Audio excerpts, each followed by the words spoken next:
Harrier. Okay. So I know you've flown the F-18 quite a bit, and the Harrier is remarkably similar to the F-18, and because they're both McDonnell Douglas products originally, now they're both Boeing products, and the upcoming F-15E Strike Eagle will also be very similar to these two jets, simply because it's another MDD product. And so they all share the same stick and whatnot. Obviously, the throttle's different in the Harrier, and that's a carryover from the British Aerospace version of the Harrier. Okay. So I'll unpause the server here, and we'll get started. It's a very, very quick and easy airplane to start because it's made for those, pop out of the woods really quick, give some CAS, and then run away. So it's a very simple airplane to operate. It's just a little bit finicky in different spots. Gotcha. Okay, so first thing we want to do is you have the sun to your back, which is nice, so you should be able to see inside your cockpit nice and well. Yep. So on the left console, at the forward section, there is a switch labeled battery. It's almost in the same spot as it is in the F-18. It's just on the outboard side of the top row of switches on the right-hand console. Okay, yep. Do I flip that up to battery? Yep, flip that up to battery. Okay, that's up. Okay, next, inboard of that battery switch, there's a switch labeled engine start or ENGST. Flip that into the up position. Check. Okay, so now we can sort of very quietly hear Bitchin' Betty, but it's good to hear her a bit louder. So there's a volume button called ICS, auxiliary volume, that is on the right-hand console that's just above or just forward of the two instrumentation lighting knobs. And you can turn that up, and Betty will get a little bit louder. Fuel control, generator. Yep, I can hear. Yep. Okay. And then next we need to go to the left-hand console, and after the throttle, there's switches for the fuel pumps. We need to turn the left and right fuel pump switch to the on position. Okay, left and right switched up to norm. Yep. And then we need to come back to the yellow cutoff fuel cutoff lever that's right by our left elbow. We want to turn that to the down position. Left elbow is fuel cutoff or the main fuel? The fuel shutoff lever, we want to put that into the down position. Oh yeah, okay, I see that right behind us. Yep, got it. Yep, and now you should start to hear your engine start to spin up, right? Yes, sir. And then there's another switch that's just at the top of that fuel cutoff lever. It's called DECS, or Digital Engine Control Switch. We want to put that into the on position. And then once that's going, check. We can then move the throttle to the idle detent just by pushing your throttle up. Okay, I pushed it up a little bit. And your engine should start spinning up to full RPM. Yep, I hear it right now. Cool. I'm going to go ahead and close my canopy so I can hear you a little bit better. Yeah, I'll do likewise. The AV-8, except for the F-35, is the loudest airplane in the U.S. inventory. It is really loud. Yeah, the Pegasus engine is quite the piece of engineering, that's for sure. So next, I like to turn on my instrumentation lights and turn on the floodlights. The cockpit of the Harrier can be a little bit dark, so I always like to get that on. And then I especially like to get on my engine, my engine display panel, light switch turned on so I can see the physical instrumentation for my engine parameters on the top right of my instrument panel above the right-hand MFD.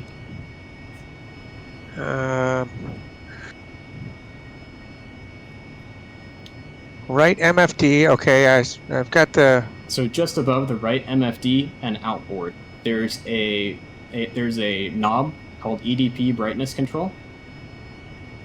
Edb Brightness Control I'm looking for right now.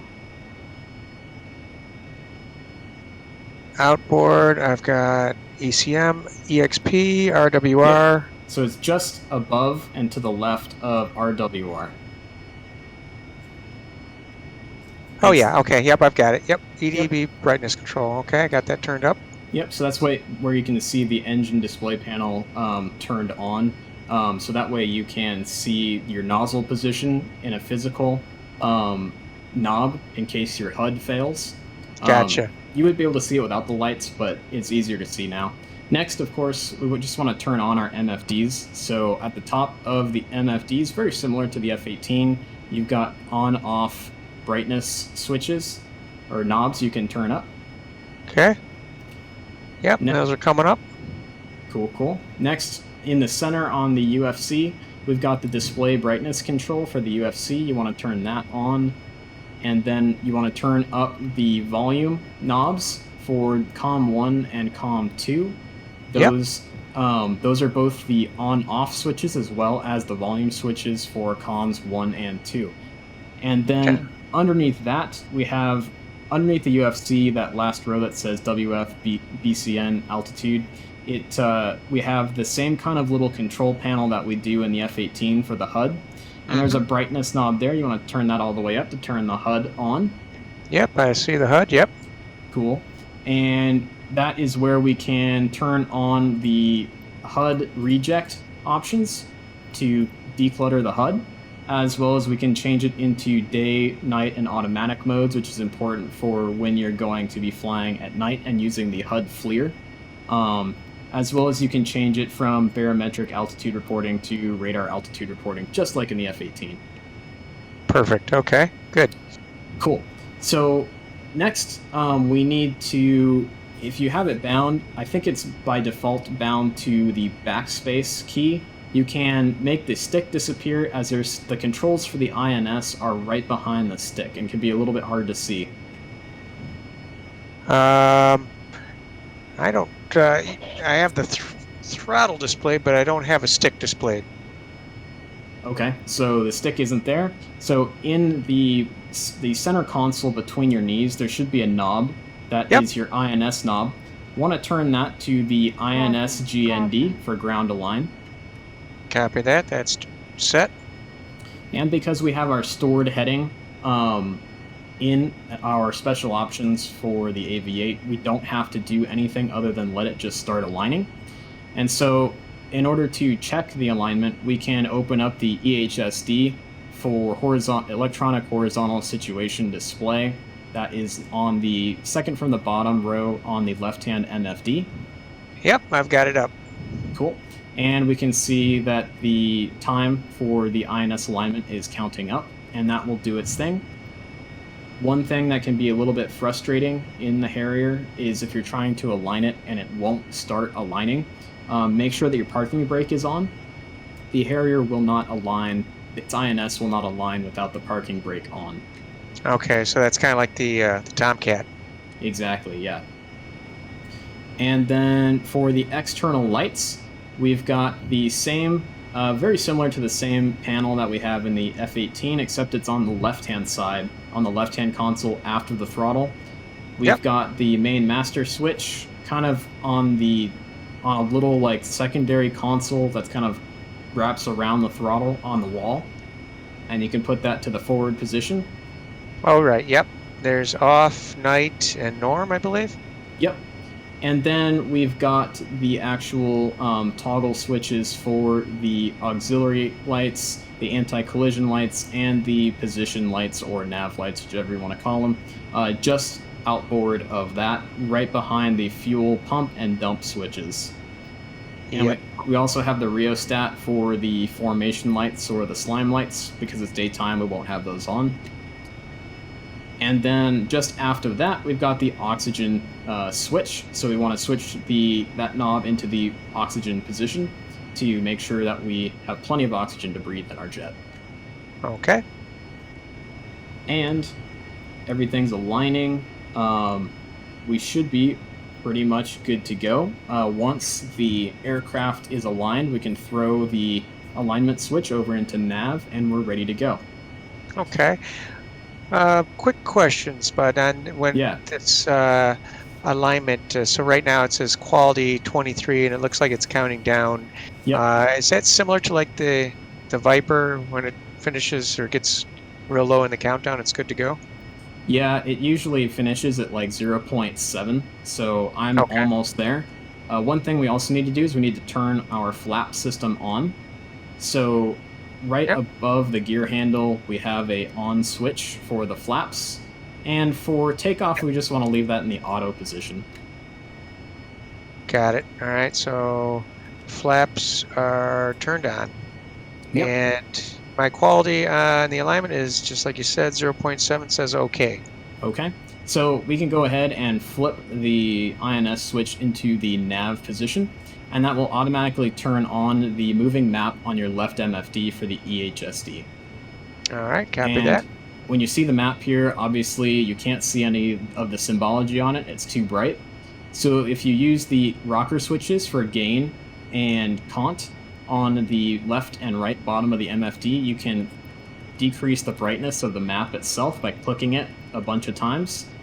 Or you can turn the map itself off by going and hitting the map M switch in the center left of the MFD, and then hitting the map button on the right-hand side of the MFD, and that will toggle the map off.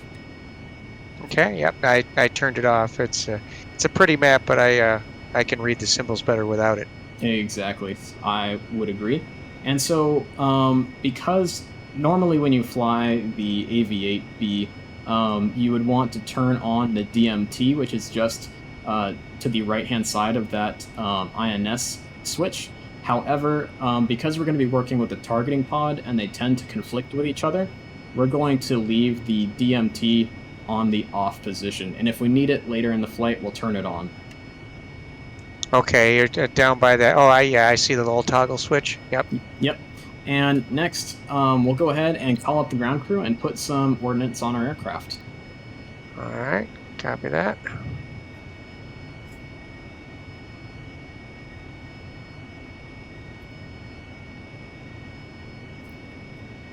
All right, we got the screen up. All right.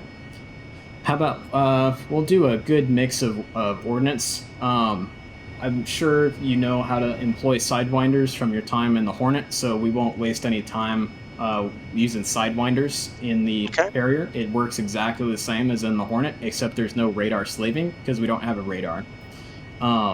So for stations 5, why don't we go to bombs and add 2 times marked, GBU 38s, the 500-pound JDAM.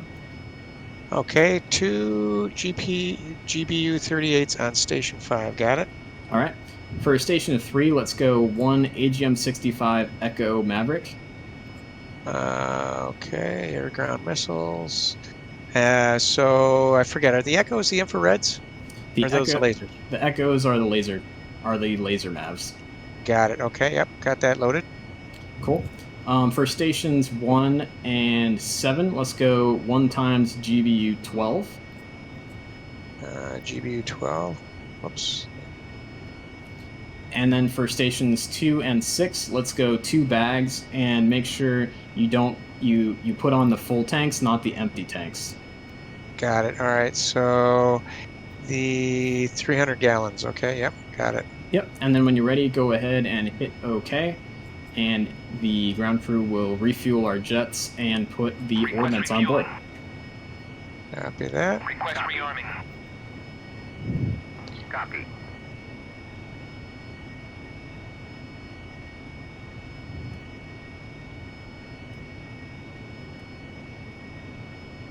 Refueling complete.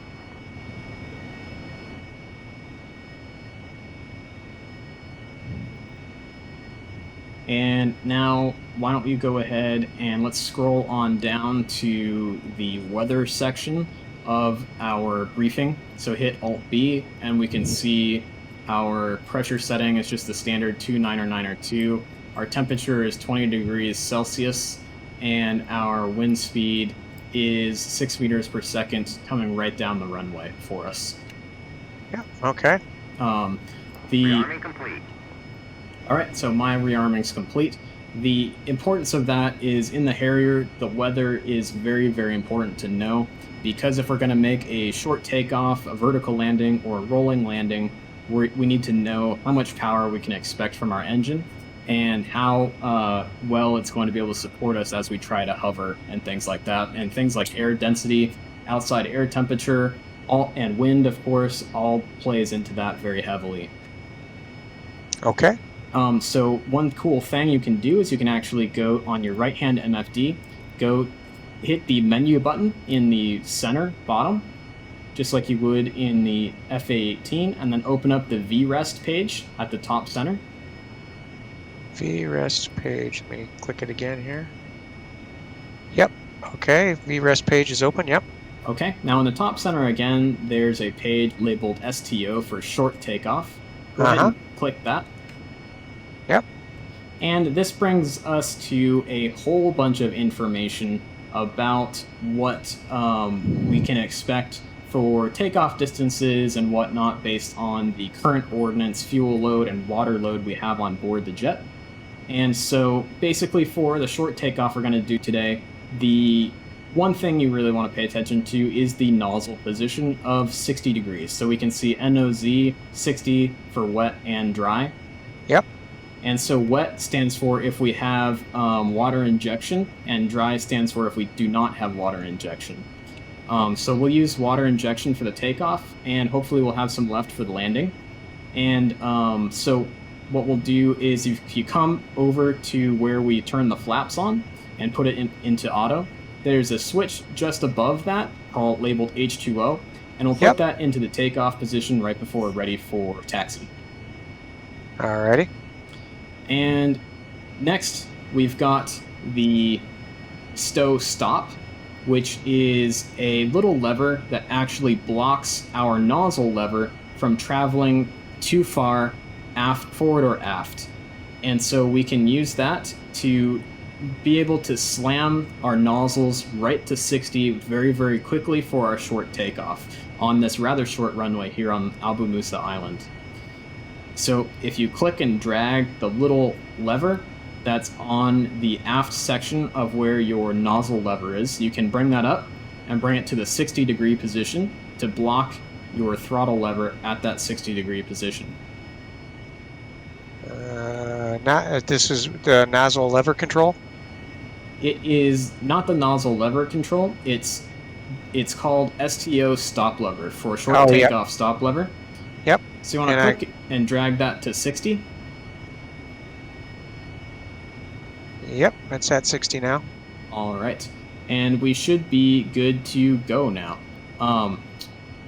Actually, there is one more thing we need to do, is down by where our flaps are, we see the anti-skid section right underneath the emergency jettison push button, the Admiral's doorbell. And we want to have that to the on position since we're at an airfield. If we were on the Taro, we would want to have that to NWS. Got it. Yep, so on a runway, anti-skid is your friend. On a carrier, anti-skid can potentially kill you. So you just want to have that set and ready to go for us. Let's just say it's a double-edged sword. Yep, so we're doing a one-on-one training session here. No, I'm just spectating. Okay. And so we are ready for taxi now. We're going to have to use the paddle switch to engage our nose wheel steering with that anti-skid turned on. And so just make sure you're pressing and holding that whenever you're trying to turn while taxiing. All right. So whenever I do one-on-one lessons, I always have the student lead the flight, so that way you can concentrate on your jet and your cockpit rather than concentrating on trying to follow me or fly in formation with me. So let's take our nozzles down to a position of 30 degrees. Okay, there. And that way we won't have any backblast going right into our flaps and potentially damaging our flaps as we taxi. So go ahead and taxi out, and the runway is right to our right, your left-hand side, about 90 degrees, and we're going to make a right-hand turn onto the runway and back taxi down to the end of the runway together. Gotcha. All right. Yep. make sure I got the parking brake off here. Yeah, that's a good thing is you also want to make sure you don't accidentally hit the throttle cutoff lever, which can be kind of annoying because they're both right there behind the throttle, and that can be a bummer to accidentally hit that. All right, rolling on out here. Roger. I'm right behind you.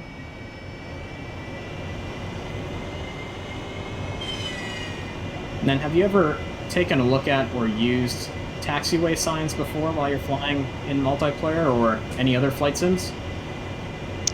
I've seen them, but Okay. never knew how to read them or anything like that. So. All right, so go ahead and hold short of the runway there, and see those two signs to your left and to your right? Yep. So we can see on those signs we have a red portion of the sign and we have a black and yellow portion of the sign. And so what these signs are telling us is we're currently on Taxiway Alpha. So if we see a sign that has a black background and yellow lettering, that is where you are. So we're currently on Taxiway Alpha.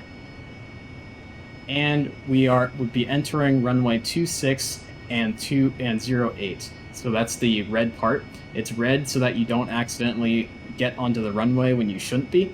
And then if we were at a intersection that would bring us onto another taxiway, we would see a yellow background sign with black lettering, and that would tell us what taxiway we're going to be going onto with an arrow that pointing left, right, straight ahead, etc. So I see. Okay. Go ahead and turn right, and we'll back taxi down runway 08, and then we'll turn around for a takeoff on runway 08. Okay.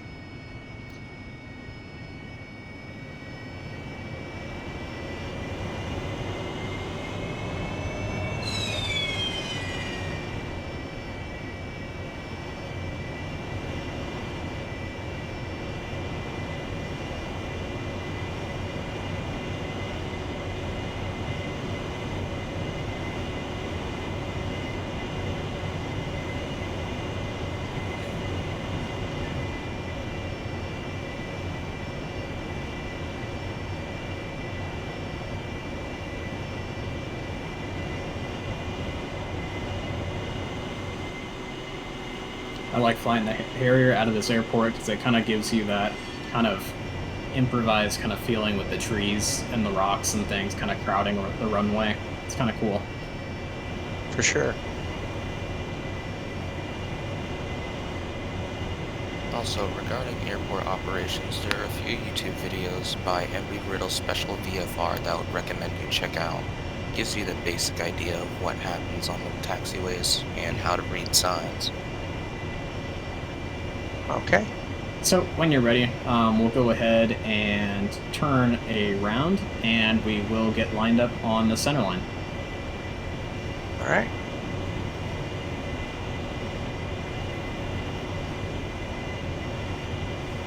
So when we take off, let's climb out to about, let's try and reach about, maybe 300 knots or so, and we'll try to climb to an altitude of about 10,000 feet. We'll hit waypoint 1, and then we'll cycle direct to waypoint 2. And so when we do the short takeoff, make sure that you're holding your nose wheel steering paddle switch until you reach an airspeed at which your rudder authority takes over. So that's going to be about 40 to 50 knots in the Harrier. And then when you reach 100 knots going down the runway here, you want to throw your nozzle lever back, and that'll hit the stow stop at 60 degrees, and you'll be down at that 60-degree nozzle position, and that will kind of jump you up into the air, giving you that literal jump jet kind of feeling. And then as you start to gain altitude, bring up the gear right away to reduce that drag from the gear, and then very gently and slowly walk out your nozzles back to the 0-degree point, and once you hit the 0-degree point, you can then transition to regular forward flight. Okay. And just double checking, I should have the water set for takeoff at this point? Yes, sir, we should. Okay. And then flaps are set at auto? Yes. Okay. And go ahead and take off whenever you're ready. Okay. And so Do you hold the brake and spool up to a certain point, or just start rolling? Hold the brake and spool up, and then start rolling. Okay. Spooling up now.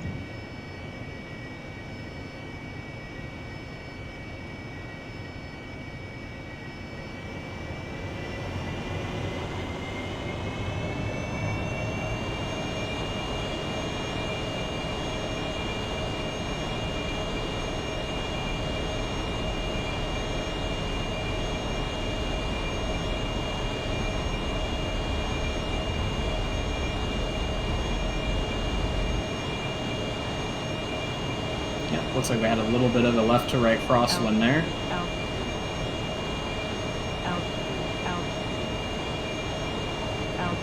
And so see how you lost some altitude when you brought the nozzles forward? Want to make sure that we're bringing the nose up to a higher angle of attack and trying to lose as little altitude as possible, because if we lose too much altitude like that, bring the nozzles forward, if you go off the front of the Tarawa for a Tarawa launch, you may end up smacking the water. So that's something to avoid, obviously.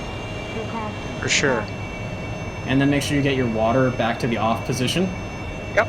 And we make sure you trim out your jet. We're a little bit of an asymmetrical loadout with more load on the right-hand side because of those two GBU 38s. And what speed did you say you wanted to roll at? Let's go for about 350. Copy that. And we're shooting for Angels 10? Yes, sir. Okay.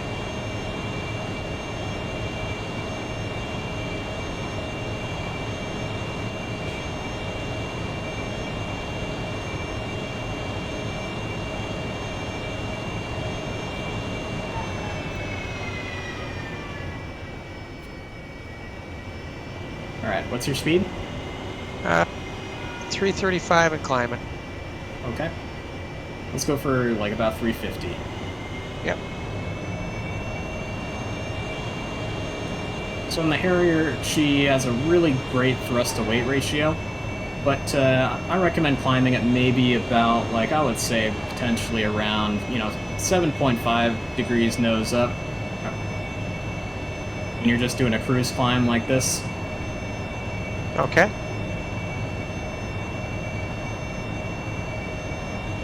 So working on a little bit of trim here.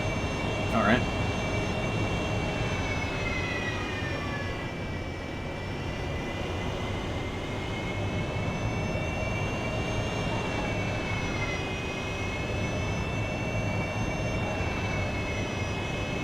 Yeah, she's definitely a squirrely little jet. So you gotta just be on top of the trim, and just you have to pay attention to the jet all the time. Yep. Okay, at about 10,000 you're going to try and level out. Yep, so we'll head towards waypoint 2. Let me select that here. Waypoint 2, got it, alright. Alright. There is an autopilot system in the AV-8.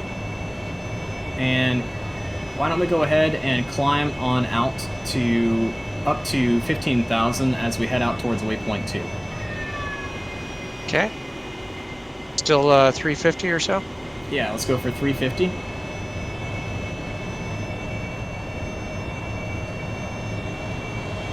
So that cruise climb again? Yep.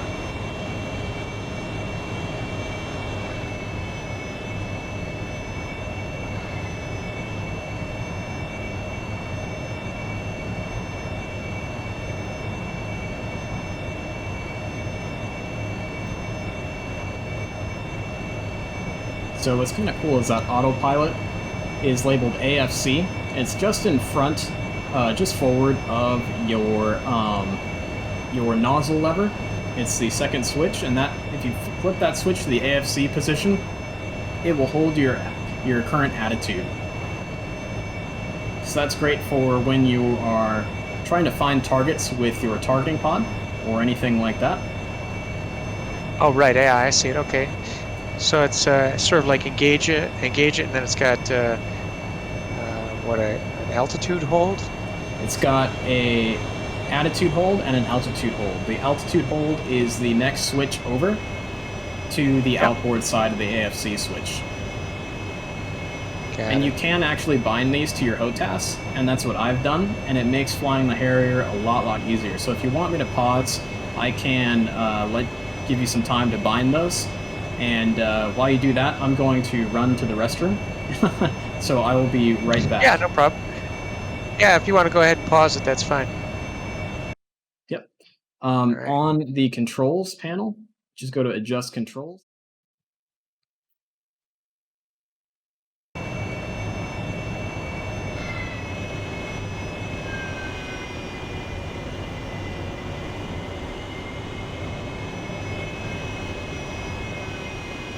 Kind of broke formation with you here, so I'm going to come back in towards you. So one thing that we have to be hyper aware of in the AV-8 is AAA and man pads.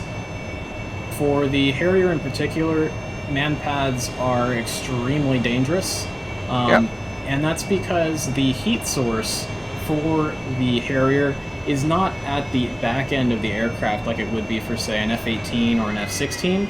It's at the very center of our aircraft. So a man pad or any kind of heat-seeking missile is going to want to go for the center of our aircraft rather than our tailpipe. And so because of this kind of inherent weakness, the AV-8 was the second most shot down aircraft during the Gulf War in 1991. I believe the Tornado was first in terms of casualties being shot down, but the Harrier was definitely up there as well. So because of that, we just want to make sure that when we're over the battlefield, we're making liberal use of our flares, as well as making sure that we don't get caught too low or with too low of energy over our battlefield, where we can make ourselves very vulnerable to those shoulder-launched man pads, whether they're Strelas or Stingers. Gotcha. And so next, this is a good opportunity while we're flying out here and we're going to get set up and fenced in for combat, is we need to make sure that we get our RWR turned on. So, and our expendables turned on. So get the expendables to the automatic position and the RWR to the on position. Yep, check. Cool. So the RWR rheostat knob is both an on-off button or switch, as well as the volume for the RWR. Copy that. And the sound for the RWR, when a new contact pops up, it sounds like a swallow. It kind of goes doo-doo-doo, doo-doo-doo. And so that's kind of an interesting sound the Harrier likes to make. Okay, yeah, I have my RWR display up on the right MFD. Perfect. I have that as well.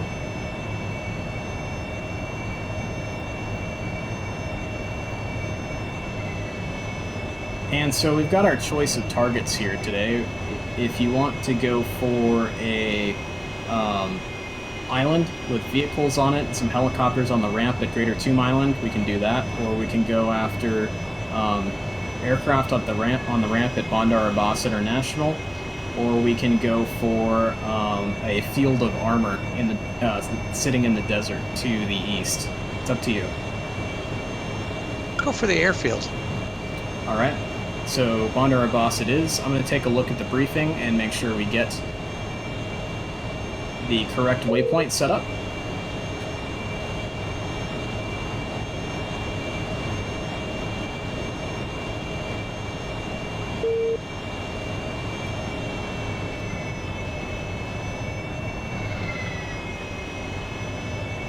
What's your airspeed?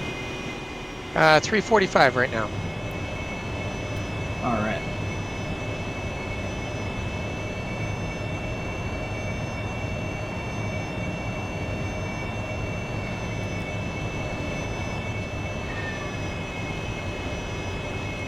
So we'll go ahead and go master arm on to fence in. Copy that.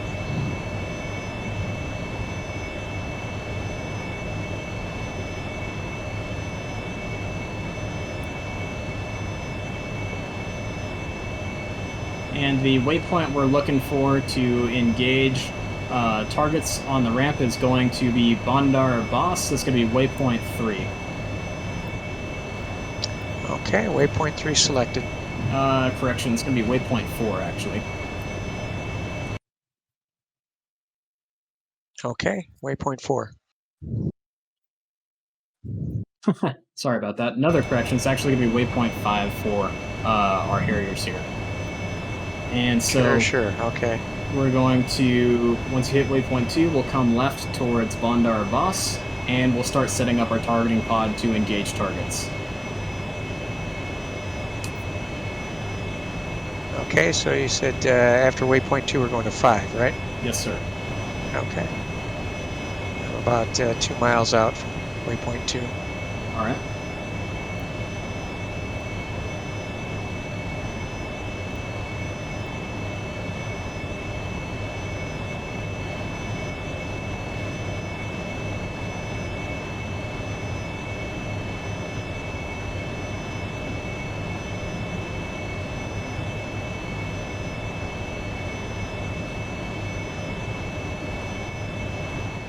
Alright, now turning left towards waypoint 5.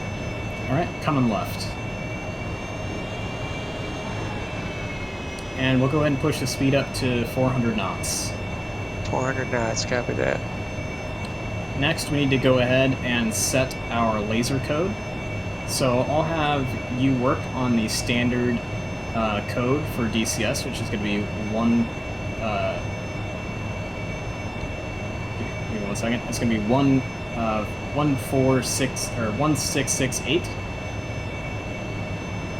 Okay. And so to enter that, we need to go to the DMT page, and it doesn't matter if the DMT is turned on or off. We have to set the code through the DMT page.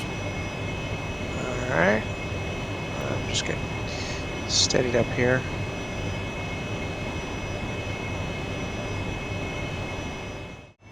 So we don't have to waste an MFD on that.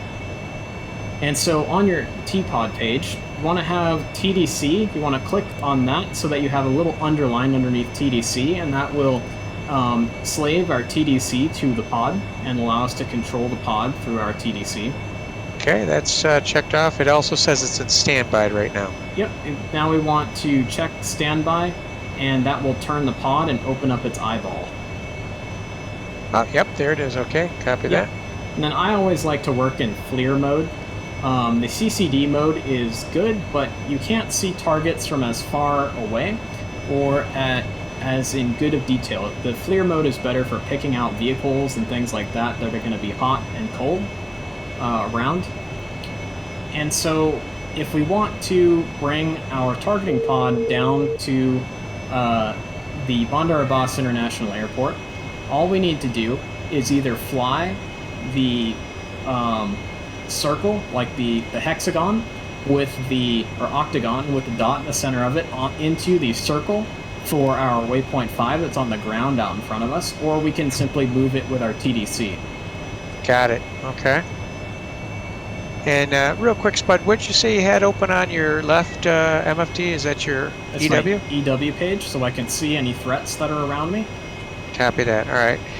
And we don't have to do any sort of sensor select because we've got TDC selected on the right one? Exactly. It's a lot more simple than the F-18. Okay.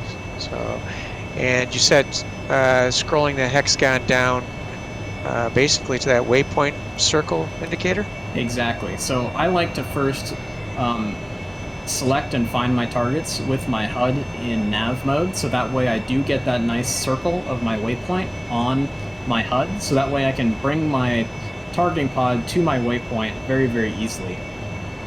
Yep. Okay. Yep. That's brought the TDC down there. Okay. Okay. And so now once we're flying out towards our waypoint, we've got our targeting pod more or less on our waypoint. We can then go ahead and start manipulating our pod by zooming in and things like that, using the soft keys on the MFD itself. So on the left-hand side, we have the zoom buttons for zooming in and out in different increments. Got it.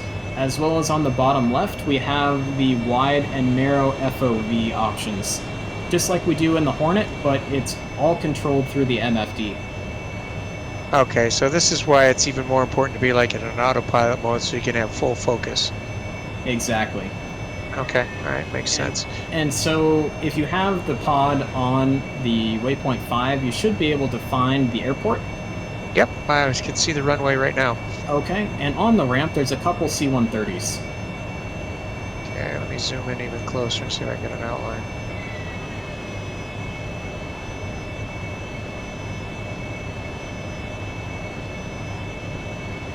Evil C-130s. Yep, I think I see, well, I see some outlines, some stuff. Those look like fighters, maybe some helicopters. Yeah, so the C-130s are on the ramp on the southern ramp, so closer to the water. Got it. Let me go back out wide here and look. Okay, yep, I have a visual on them now. Okay, so there are definitely some helicopters and fighters on the ramp, but let's go after the C-130s with our JDAMs. Alright, yep, I see 3 of them. Yep, you've got them. And so next we'll go ahead and push air to ground mode in our master modes. Air to ground, yep. And now we have to make sure that we have a C-130 lined up in the field of view of our pod. Okay. I've got crosshairs over one right now. All right. So now I'm going to go ahead and pause the server because there's something we need to have bound in order to make the JDAMs work. All right. Okay, so server's paused. And what we need to have bound is called waypoint increment button. Yeah, I think I have that already, but let me check. Okay. Do a quick search on it. If you just type in WP, it should pop up. Yeah. Trying to, let me see if I can find which button it is. That's my modification.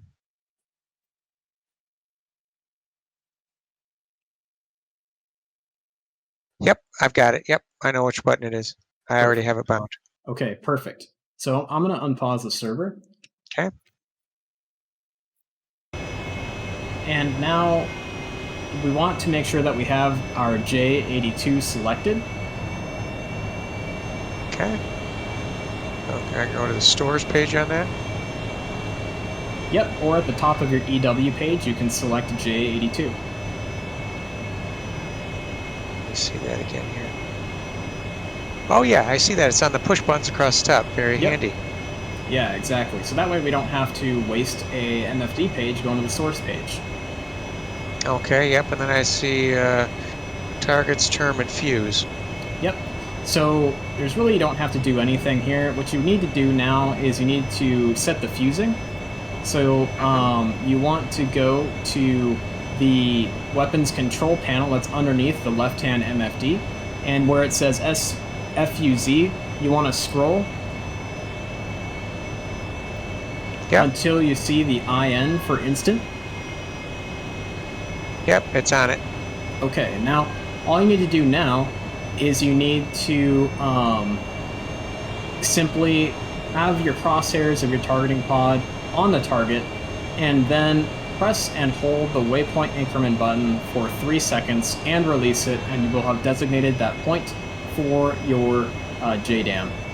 Okay, do you get any notification on the MFD? On the MFD, no, but on your HUD, you should see a big circle pop up on the HUD. Okay, so designating now. Yep, big circle is there. Okay, now fly towards your target that you've designated, and you'll see the circle start to have a ticker wheel that comes around the circle, and a number that pops up underneath the circle. That number is your probability of hit. So the closer you have that number to 100, the better your hit on the target is going to be. Okay, yeah, I'm almost over the airfield now. I might have to spin around and come back out. Yep, that's totally fine. Okay. I've got one weapon away. Alright.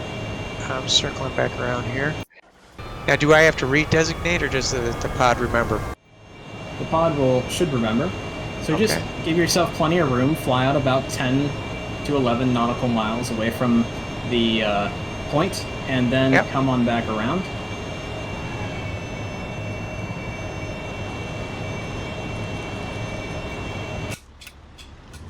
Yeah, but it looks like it is still tracking it, so... That's good. Or, although I think you hit the one I had lazed. Okay. So That's all good. all right. So I would just go ahead and drop on that one, same one. It looks like my bomb just missed anyway. Oh yeah, okay, yep, I see, yep.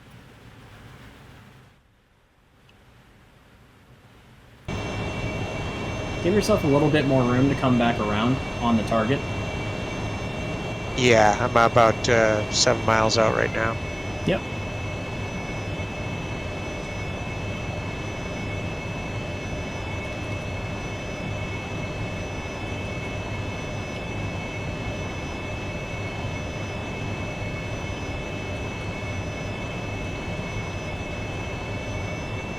Now, the really nice thing about a targeting pod as compared to other targeting systems that are mounted on aircraft is you're able to fly not just at the target, but also like perpendicular to the target, parallel to the target, all these different azimuths away from the target, and still be able to look at the target, slew the targeting pod around, and look for targets, which is very, very important because you don't always want to be closing distance with your target, especially if you haven't found and pinpointed the exact thing you want to hit, because if you're just flying towards it, you're getting closer and closer, and they may be able to shoot at you as a result.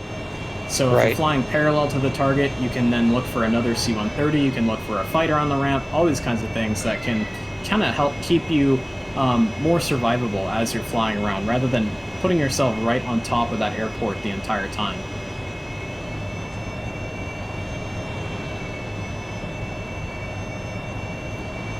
Oh yeah, there's even a little targeting box as well, alright. Straight and level, or am I... Straight and level. Only straight and level. And whenever you get a high number, somewhere above 50, you can go ahead and hit the pickle button and drop that JDAM. Okay.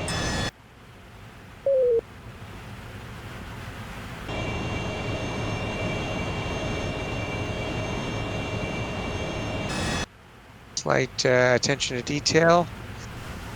And there it goes. Yep. Helps when master armor's on. Just a little bit.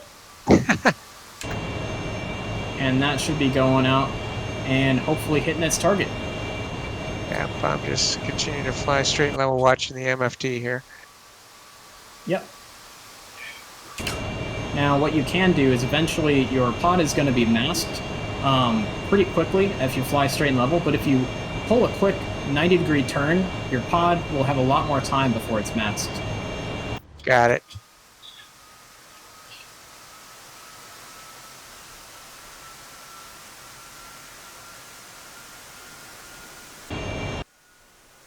And looks like, boom, direct hit on that C-130. Nice. Good job. Thank you. All right, so I'm going to come around and drop my next bomb. So all you need to do now is just simply move your crosshair to another target with your targeting pod. Hold that waypoint increment button for 3 seconds, and then you're lined up and ready to drop your next JDAM. It's that easy.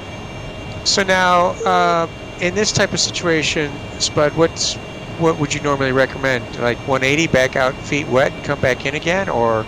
It's up to you. Ideally, if we're re-attacking a target, we don't want to keep attacking the same target from the same direction, because that's just going to make us an easy target for gunners. Got it, okay. So spice it up a little bit. Exactly. Okay. Alright, get myself a little distance here.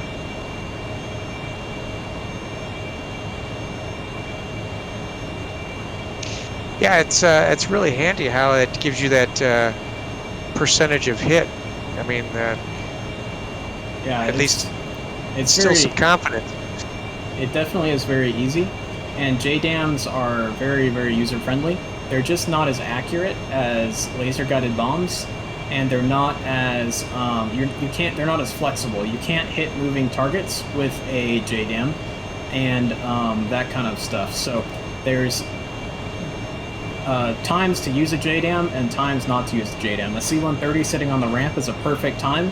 A moving tank during close air support is not the right time to use a JDAM. Yeah, it seems like that's more Maverick time. Maverick or LGB, yeah.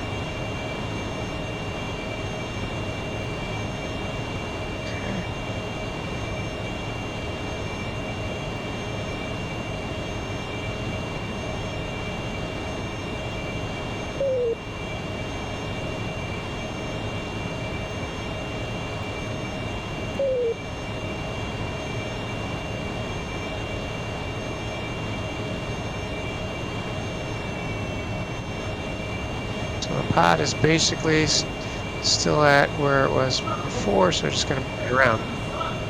Yep, so it has a very good memory to it here in the Harrier. It has very good gyros and gimbals to allow it to stay in that very close to the same spot. So it's very good at that. Okay. I believe I have it set up again here. Okay. Just press and hold that waypoint increment button for 3 seconds.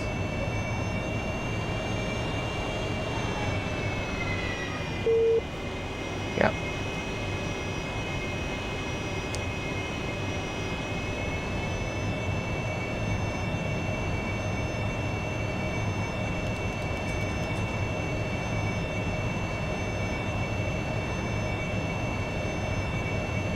I think I came in too close again here while searching for it, so. Yeah, and watch that altitude too. Remember, in the Harrier, you don't want to be too low. So make sure you give yourself plenty of room and climb up. That 10 nautical miles at 20,000 feet is going to give you a much, much better angle with your targeting pod to find things. Got it. Okay. Yeah.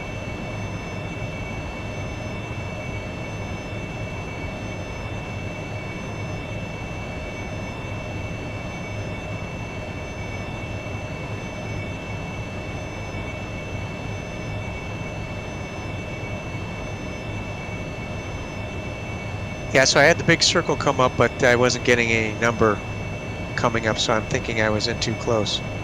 Yep, you also need to make sure that you're not, that you have the fusing set for your second bomb, as well as you want to make sure that you're flying directly at that target. So, see the little octagon that represents where your targeting pod is looking? Yep. We want to make sure that's in the center of our HUD, and that's going to direct us to be flying directly at that target. Gotcha. By the center of the HUD, I mean the bottom center of the HUD. Yep, so fusing. Just want to have the fusing on instant. Yep, it says instant. Yep, okay. Let me get turned around here.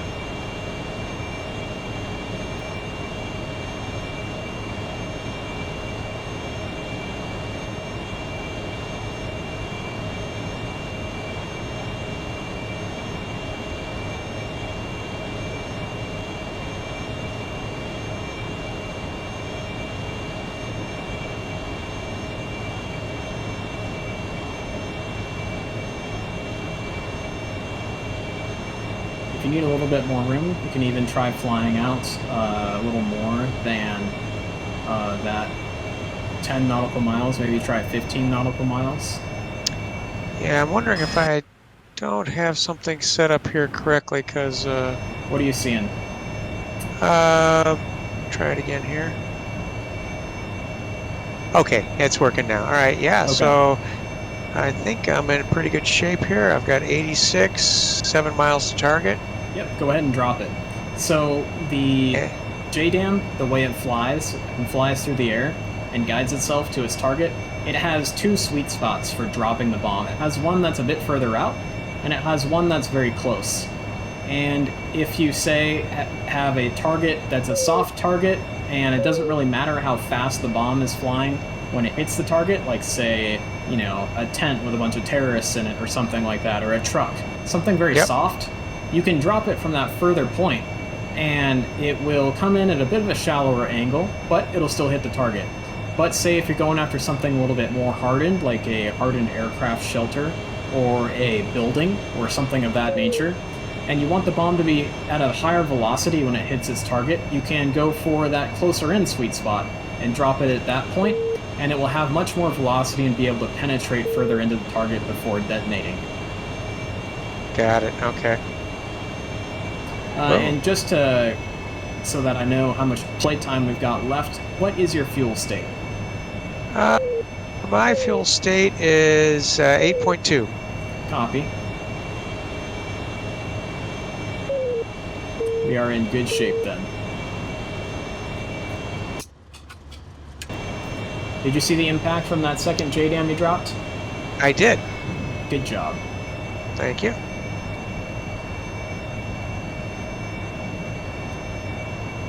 So yeah, this is just, it's one of those things where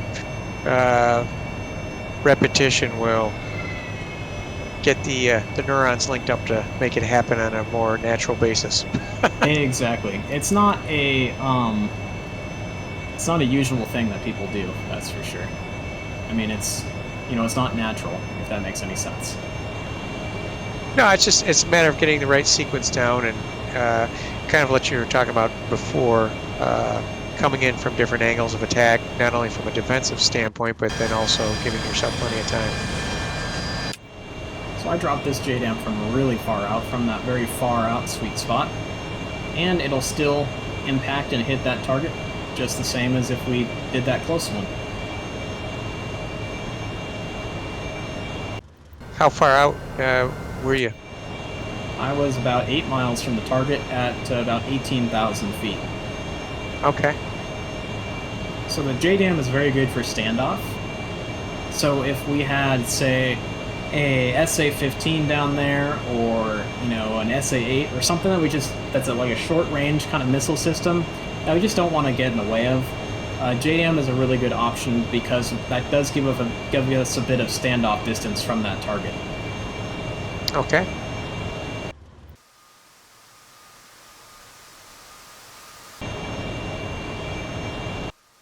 And to illustrate my earlier point, my bomb right now is falling at only 450 knots.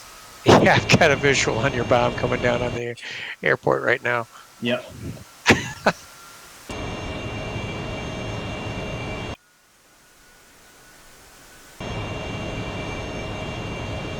And that C-130's history. Well done. Okay, so why don't we engage those fighters and helicopters on the northern ramp? And for that, we'll first use our AGM-65 Echo. You've used the Echoes on the F-18, right? Sparingly. I've been more comfortable on the 18 using the IR-guided ones because they're really easy. Okay, no problem. So we'll go ahead and we have our targeting pod up. Give ourselves some good distance from the target to be able to line up one of those fighters or helicopters real well. But in the meantime, on our targeting pod page, we need to arm our laser. And just like I said, the pod isn't very integrated into the AV-8 the way it is in the F-18. So the controls for the safe on the laser are all on the MFD. So there's a button called Safe. Hit that button, and now it is armed, but we need to turn it to laser mode, because right now it's default into training mode. So we need to hit the TRNL button and cycle that till it says laser, LASR. Got it, okay, and that's right next to the stop button. Yep. And then to fire the laser, we simply just hit the center button that says fire. And we know the laser is lasing when we get that flashing L next to the crosshair. Okay, so there's no like pulling the trigger like in the Hornet or anything like that? No, sir. And then for using the LMAVs, we do actually have to go to the stores page, and we have to select the LMAV on our stores page. Okay. Alright, let me see here.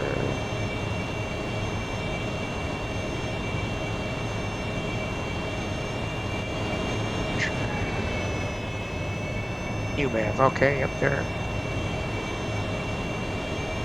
And now when we press the LMAV page, we want to ensure it brings up the LMAV page. Yep, I've got the LMAV page, and it says it's got the code 688 in there. Okay, you're good to go then. And I'm 23 miles out, so I'm gonna come back around. We want to hit the cage uncage button to uncage the LMAV and let it start looking for a laser. Oh, yep, it's doing it now. Yep, that looks very familiar to what you usually see in the Hornet. Yep, exactly. And so now we just need to line up a target, start firing the laser.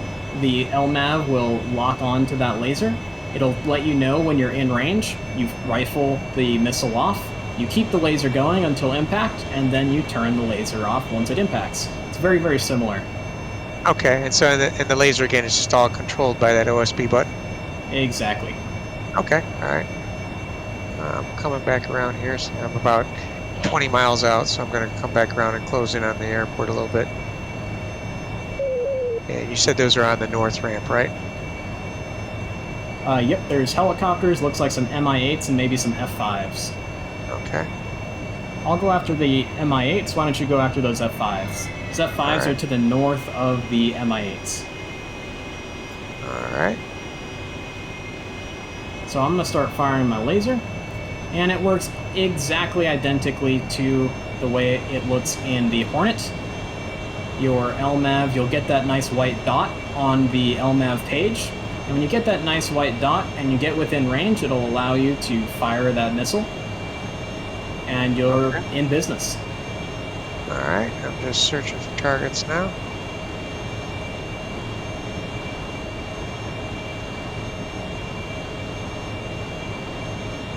Alright, yep, I see there's an F5. And we don't have to do the waypoint designate, just fire the laser? Just fire the laser. The waypoint designate is only for JDAMs. And okay. I'm within 8 nautical miles, so I'm going to go ahead and rifle. I'm going to pull off my target and allow my pod to be able to see that target easier and let it laze all the way in. Yep, I'm just pointing the nose. Okay, yep, I'm lased up as well. Get a little bit closer here.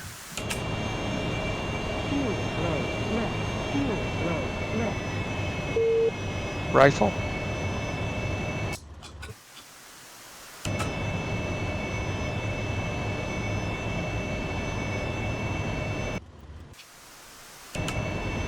And shack for me. Okay, I'm still watching the target here.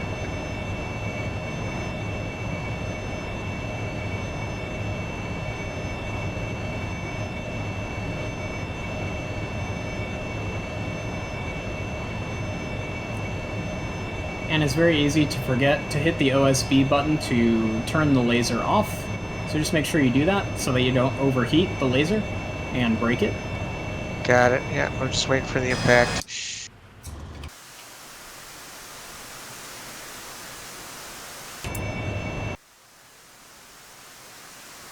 And nice hit on that F5. Carry out. Okay, laser off. Yeah, that's really easy. Yeah, it's definitely easy. Alright, so next we're going to go ahead use our GBU-12s.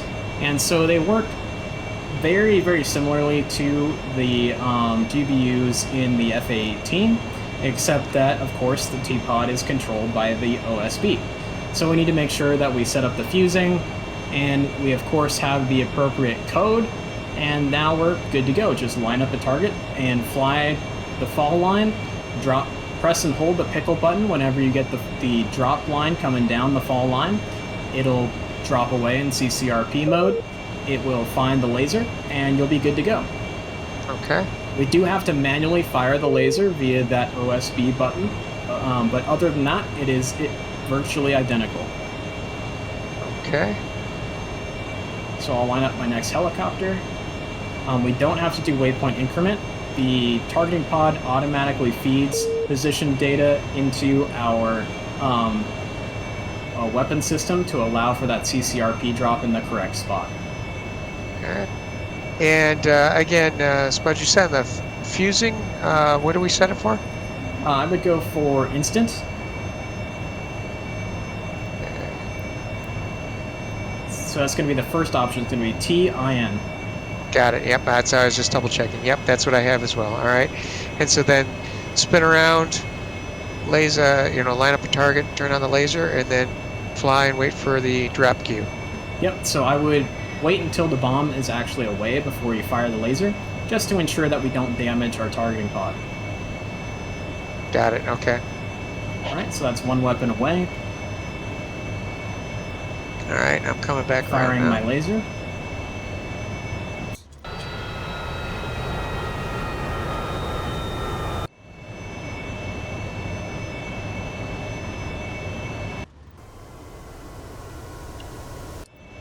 Alright, my bomb has found my laser and is tracking.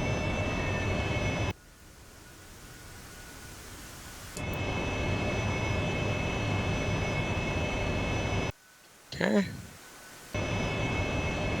And shack. One less MIA.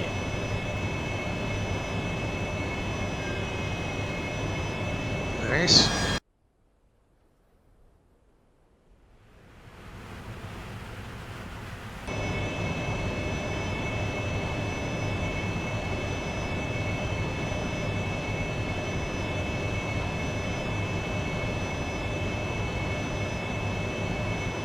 Back around to the original target, and let's see what I can see here. And I forget, did you say waypoint increment? No waypoint increment needed. The weapon system knows where you want that CCRP drop based off of where your pod is pointed. Okay, and so I'm just waiting for the drop. Says 52 seconds here to drop, I believe. Yep. Sounds about right. And you say after the drop, fire the laser. Yes, sir. Ideally, we want to have that laser on for as little as possible because it draws a ton of power, as well as it can overheat the laser designator and can fry it. Got it. And if it gets really bad, in real life, it's not modeled in DCS, it can start a fire in the pod, and the pod isn't jettisonable. So that fire will eventually spread to our aircraft and cause us to need to egress the aircraft. That's a good way of putting it. Yep. Does this have a fall line or just release when it gets to countdown to 0? It should give you a fall line to fly if you have everything set up correctly. Yep, okay. Bomb away. Pickle. Okay. And lasing.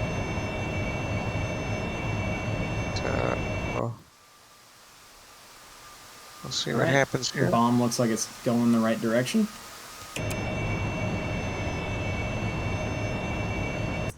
I think I lined up a still alive F5. It looks like it. Okay. All right, your bomb is tracking the laser.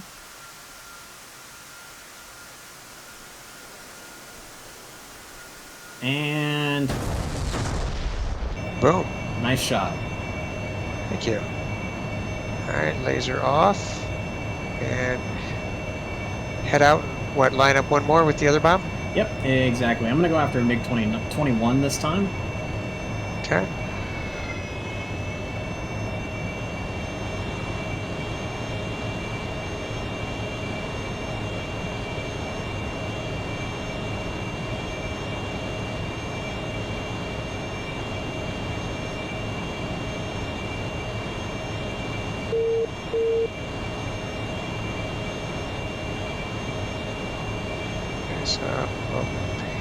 And just like you said, once you select that fusing, it seems to hold it for across the spectrum of the weapons. Yep. Yeah, it does, which is nice, because unlike the F-18 where you have to select the fusing individually for every bomb.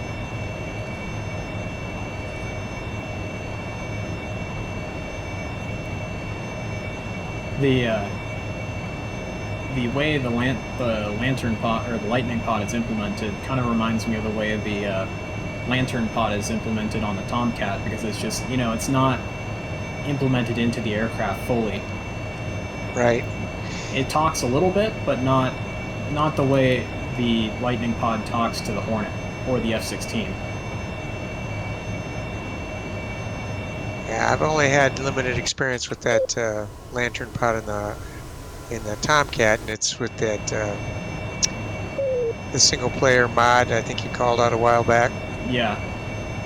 And that works. It's just you have to work with a lot to get it down, in my opinion. Definitely do. And Shack MiG-21. Okay. Coming around here to line up another target. All right.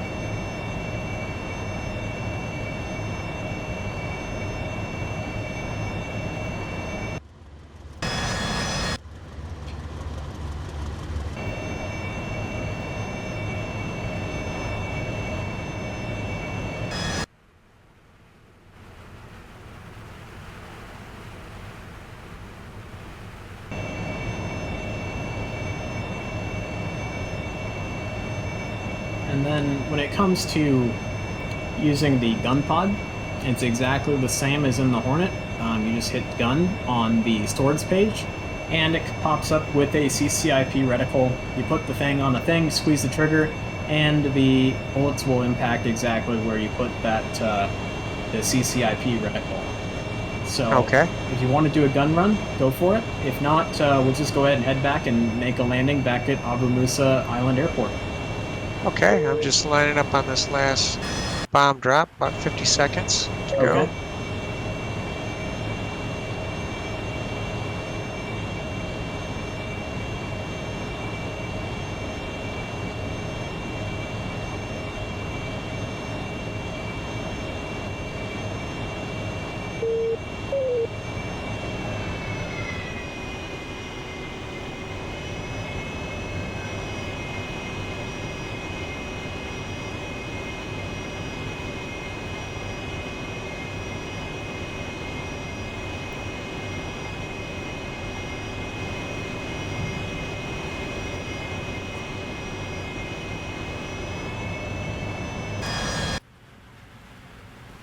Pickle. Nice. And lasing.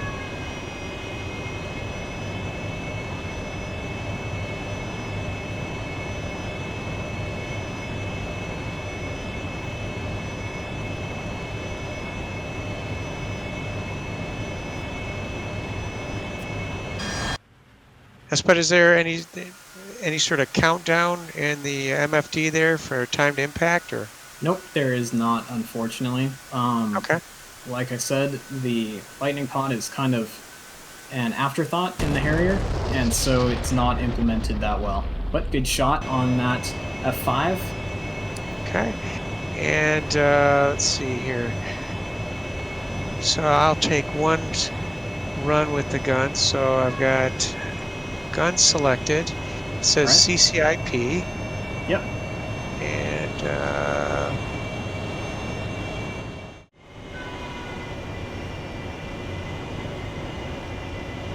so watch your descent. You're descending pretty rapidly. oh yeah, yep. I was adjusting some controls. Yep. Okay. Back up here. All right. So we're set up in the same configuration that we were in before you got shot down. We've got empty drop tanks, and we've got just under 3,000 pounds of fuel, and so that should work for us. And okay, I'll go ahead and I'm going to turn off my map so I get that out of the way. Yeah, that's what I just did as well.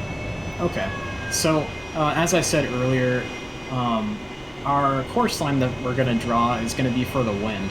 So we know that the wind is coming from a heading of 090, and so what we'll do is we'll select our airport waypoint, which for this one-off flight of Harriers is going to be waypoint 2, and then Okay. then we've got a course select knob that is, if we look, you know where the HUD controls are on the UFC? Yep, right below it. Yep, exactly. And we just want to select a course of 09 or 0. 09 or 0.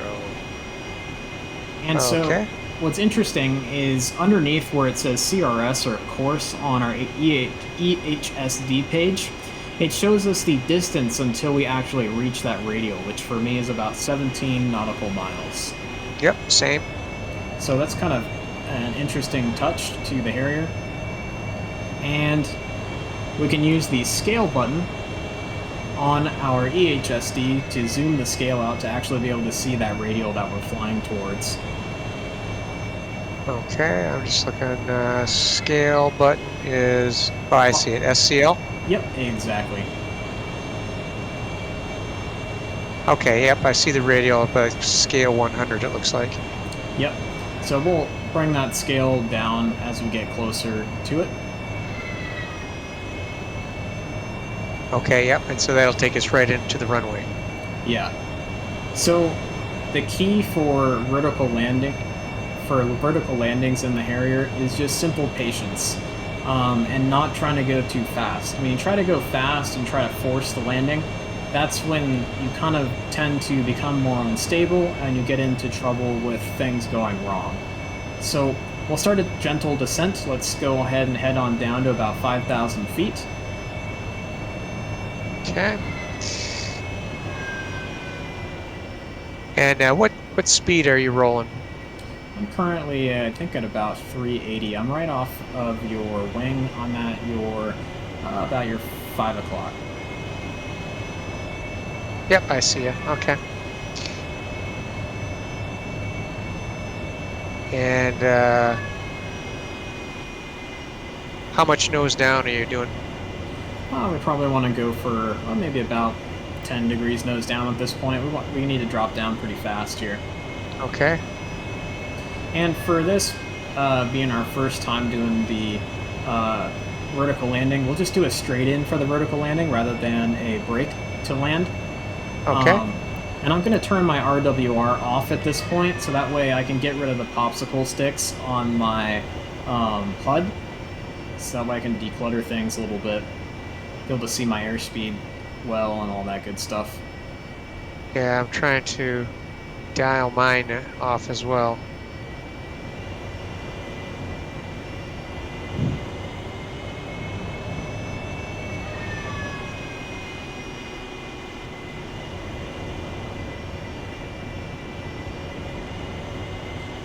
Okay, there we go. Got it off. Perfect. All right. I'm right on your wing here. Okay, continue this descent here. Okay.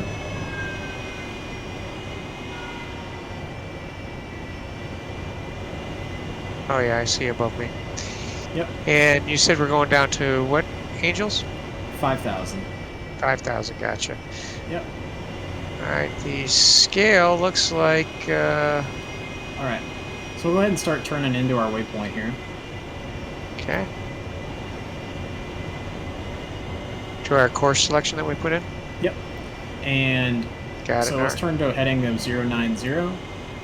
And then we'll make adjustments as necessary to get to a suitable landing point on the airport. Copy that, yep. And we can see that now we're turned on to heading 090, our ghost velocity vector has completely disappeared. And so that's how we know we're pointing right into the wind. Our weather vane's not going to be of much use because we're at too high of an airspeed. So even at 17 miles out, let's keep that descent coming. We've got to get down to about 2,000 feet. Okay. I'm still headed down 10 degrees down, speed about 314 right now. All right. And we'll go ahead and bring the HUD into the VSTOL mode. We'll turn our water to the landing position. Landing, copy that. Yep.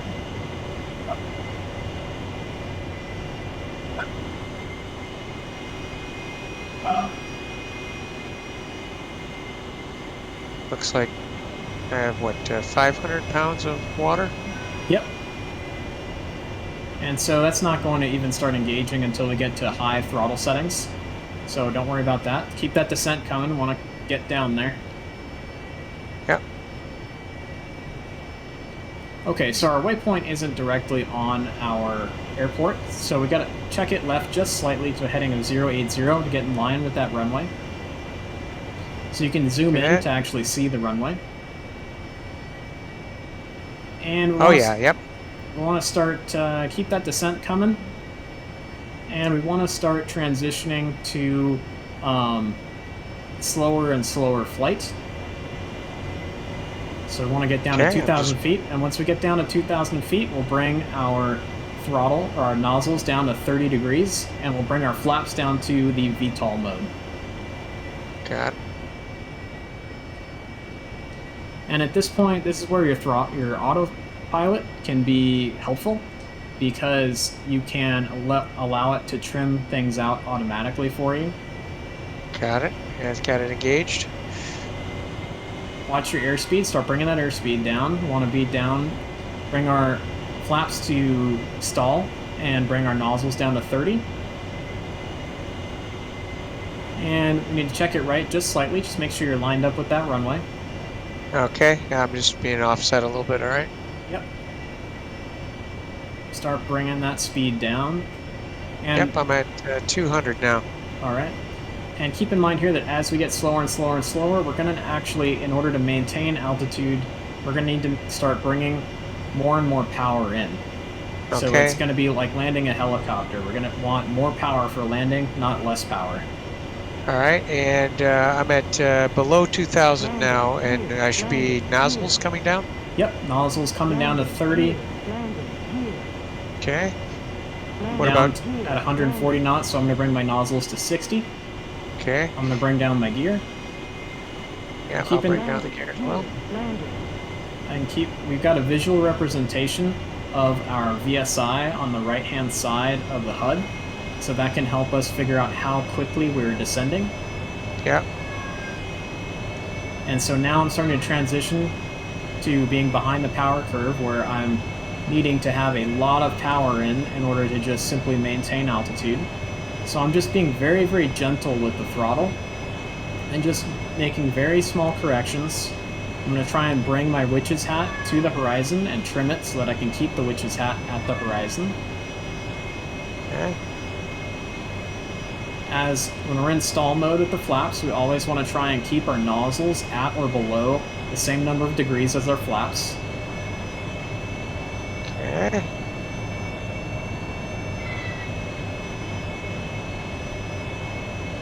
And where should we be eventually on the nozzles there, Spud? Right here we should probably be at about 60.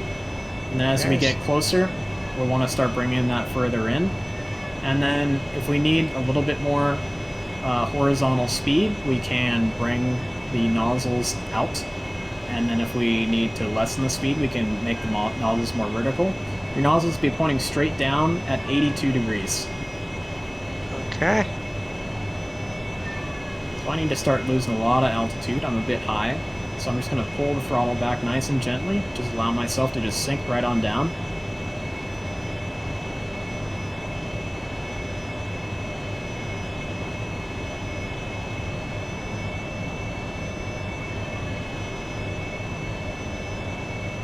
And make sure that we've got our slip skid indicator on the bottom of that HUD all nice and centered up.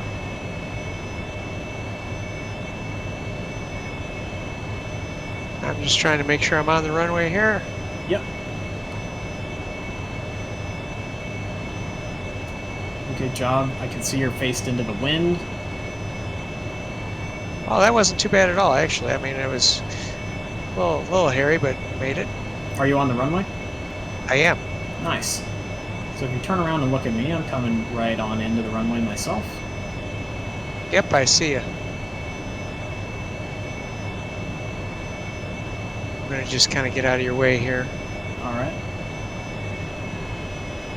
So I am off to the left-hand side of the runway here. Get out on the external view here and watch. Okay. Yeah, so we had a nice long straight run in, and so allowing yourself time and being patient with it is the key. When you get rushed and you try to really force it is when things go wrong, and they go wrong in a hurry. I've noticed that when I'm practicing on my own. Yeah, for sure. So right now So- I'm trying to cancel out my horizontal speed by putting my nozzles almost into vertical. I'm at 80 degrees right now. So Yeah, I'm you look trying- like you're just floating there. Yep. So I'm really trying hard to just keep that good angle.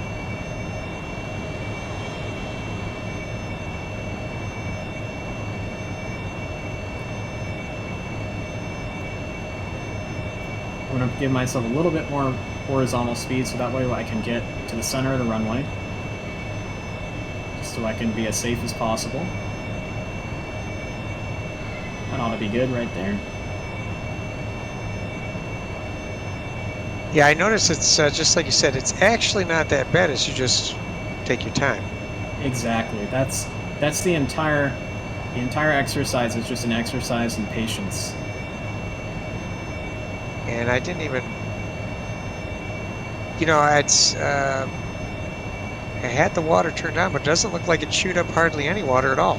Yep. When we're this light, it only uses the water when we're at full power and we're in danger of damaging the engine due to excess heat. So the water is just simply there for extra cooling coming through the engine. So it's really not even that necessary when we're this light. When it's really necessary is when it's a super humid and hot day. And there we go. On the Well ground. done. And we're safe on the ground. I had just a tiny little bit of side slip to the left on touchdown, so my nose wheel castered a little bit. But hey, any landing you can walk away from. Absolutely. And then, so now when it comes to landing on the Tarawa, the only difference here is we're going to keep some of that horizontal speed to match the ship's speed, which is roughly usually between 25 and 30 knots for recovery of Harriers. And that way we'll have even more lift, and so we'll actually be able to use less engine power to actually bring the jet down on the deck. And because we're not, you know, in the Harrier, we're not gambling on having that hook catch a wire like on a conventional carrier. Sure.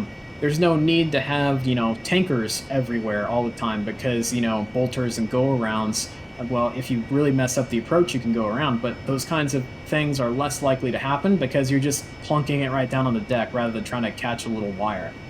So, for the most part, naval ops in the Harrier are a bit on the safer side, but it can definitely be squirrely. You just have to learn to practice being able to move left and right in the Harrier and being able to use your rudders and be able to cancel out that slide slip so that way you don't hit the island of the Tarawa. Sure. Yep. Yeah, man. So I hope this was helpful for you and got you, more into flying the Harrier, and hopefully you'll be flying one in a mission soon. Absolutely. No, I really appreciate it, Spud. Good stuff as always, and extremely informative. Cool. Thanks, man. Well, thanks for flying, and thanks for letting me use this for YouTube. Absolutely. Cool. Looking forward to the next one. Take care. Cool, man.